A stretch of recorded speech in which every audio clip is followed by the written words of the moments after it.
Hello friends, അപ്പോൾ മൈസൂരേക്ക് പോവാണ്. പിന്നെ ഇപ്പോൾ സമയം 5 മണി കഴിഞ്ഞിട്ടോ വൈകുന്നേരം. അപ്പോൾ 6 മണിക്ക് ബാവലി ചെക്ക് പോസ്റ്റ് അടക്കും. അതിന് മുമ്പ് അവിടെ എത്തണം. ഇവിടുന്ന് 30 കിലോമീറ്റർ ഉണ്ട് കേട്ടോ. അപ്പോൾ എന്താ പറയുക, ഇപ്പം നമ്മൾ ഫോറസ്റ്റ് വഴി പോകുമ്പോൾ, ചെക്ക് പോസ്റ്റ് കണ്ട് ഫോറസ്റ്റ് വഴി പോകുമ്പോൾ ഒരുപാട് മൃഗങ്ങളൊക്കെ കാണാൻ ചാൻസ് ഉണ്ട്. അപ്പോൾ ബാക്കി കാഴ്ചകൾ കാണാം.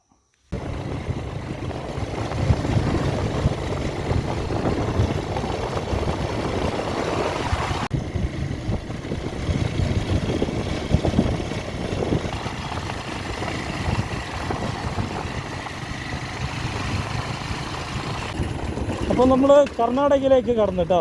ഇതാണ് മാനന്തവാടി മൈസൂർ റോഡ്. പിന്നെ റോഡിൻ്റെ പണി ഇങ്ങനെ നടന്നുകൊടുക്കുകയാണ് കേട്ടോ. കംപ്ലീറ്റ് എന്താ പറയുക, കല്ലിട്ടിട്ട് സീനായിട്ടുള്ള റോഡ്. അപ്പോൾ ഫ്രണ്ട്സ്, അങ്ങനെ മച്ചൂരെത്തിയിരിക്കുകയാണ് കേട്ടോ. നമ്മൾ ഫോറസ്റ്റൊക്കെ വിട്ട് ഇപ്പോൾ ഇവിടെ നിന്നൊരു ചായ കുടിച്ച് പോകാമെന്ന് വിചാരിച്ചിട്ട് ഇറങ്ങിയാണ്. എന്താ പറയുക, നല്ല പൊടിയാണ് കേട്ടോ റോട്ടിനൊക്കെ.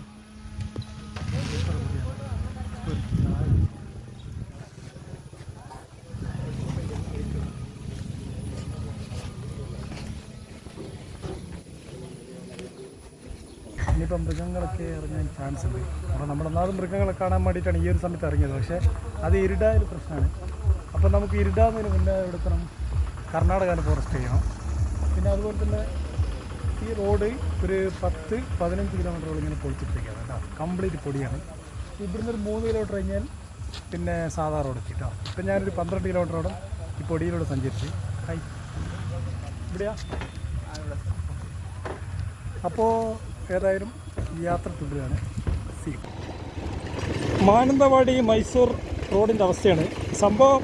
ഇത് പണിയെടുക്കുകയാണ് കേട്ടോ. ഈ ഒരു അവസ്ഥ എന്ന് പറഞ്ഞാൽ ഇതിവർ പിന്നെ വെറുതെ പൊളിച്ചിട്ടല്ല, റോഡ് പണിക്ക് വേണ്ടി പൊളിച്ചിട്ടുണ്ട് കേട്ടോ. ഏതായാലും എനിക്ക് തോന്നുന്നത് ഒരു 5 മാസത്തിനുള്ളിൽ ഏതായാലും ടാറിങ്ങൊക്കെ ചെയ്ത് സൂപ്പറാവും കേട്ടോ. എന്താ പറയുക, അപ്പോൾ നമ്മളിങ്ങനെ പോയിക്കൊണ്ടിരിക്കുകയാണ്. പിന്നെ അതുപോലെ തന്നെ ഇതിൻ്റെ ഇടങ്ങാറ് എന്ന് പറഞ്ഞാൽ നമുക്ക് പതുക്കെ പോകുന്നതിന് കുഴപ്പമൊന്നുമില്ല. പക്ഷേ വേറെ ബസ്സോ വലിയ ലോറിയൊക്കെ വന്നാൽ ഭയങ്കര പൊടിയായിരിക്കും കേട്ടോ. ഇതാ കണ്ട, ഇപ്പം ഒരു കാറ് പോയപ്പോൾ കാണില്ല പൊടി. ഏതായാലും ഒരു 2 കിലോമീറ്റർ വരെ ഈ റോഡുള്ളൂ. പിന്നെ നമ്മൾ കർണാടകൻ്റെ മെയിൻ ഫോറസ്റ്റ് കടക്കാൻ നോക്കുകയാണ് കേട്ടോ. ഈ റോഡ് കഴിഞ്ഞാൽ പിന്നെ മെയിൻ ഫോറസ്റ്റാണ്. അപ്പോൾ ഗൈസ്, അതാ നമ്മളൊരു കൊമ്പനെ കാണുന്നുണ്ട് കേട്ടോ. ഒരു ആനയുണ്ട് നമ്മുടെ ദൂരെ കാണുന്നത്. സൂമിങ് ചെയ്യുക, നിങ്ങൾ കാണുന്നുണ്ടോ എന്നറിയില്ല. കാണുന്നില്ല, ഒരു കൊമ്പനാന. ആഹാ, നമ്മൾ ഫസ്റ്റത്തെ മൃഗത്തെ കണ്ടു കേട്ടോ. അടിപൊളി ഒറ്റയാന കേട്ടോ. കുറച്ച് ഡേഞ്ചറാന്ന് തോന്നുന്ന ആൾ. അപ്പോൾ കർണാടക പോലീസാണുള്ളത്. അവരോടൊരു വീഡിയോ എടുത്തോട്ടെ ചോദിച്ചേക്കാം. അപ്പോൾ അവർ പറഞ്ഞ് കുഴപ്പമില്ല, നിർത്തിയിട്ട് എടുത്തോന്ന്. അത് ആനയുടെ കൂട്ടുണ്ടോ, കാണുന്നില്ല, കുറേ ആനയുണ്ട് കേട്ടോ. അപ്പോൾ സാർ താങ്ക്സ് കേട്ടോ. താങ്ക്സ്.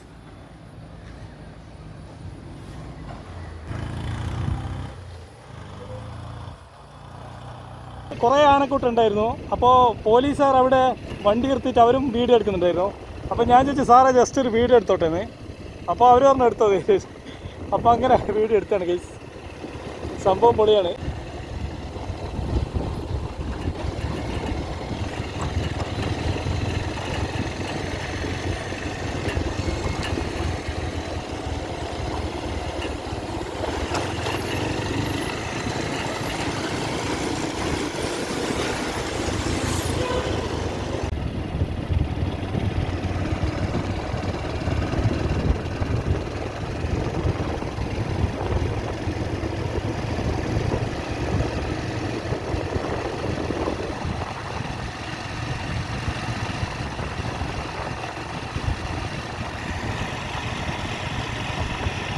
അപ്പോൾ നമ്മളിപ്പോൾ ഉള്ളത് ഹാൻഡ് പോസ്റ്റാണ് കേട്ടോ.